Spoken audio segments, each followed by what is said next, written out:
depan saya ni adalah kasut Maxbolt Tower Pro version yang kedua. Okay.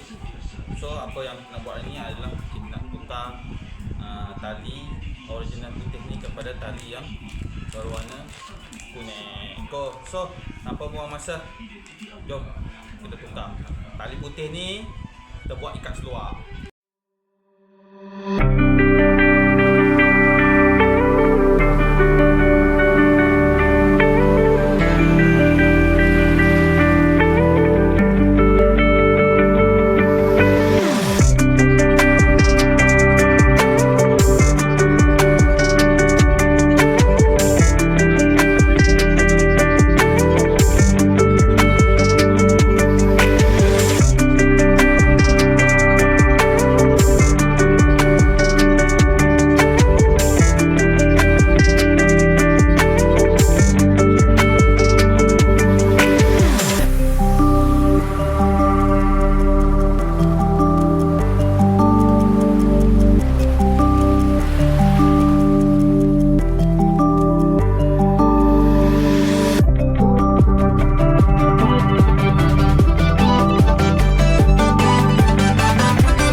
Tour Pro version yang kedua daripada Maxbolt.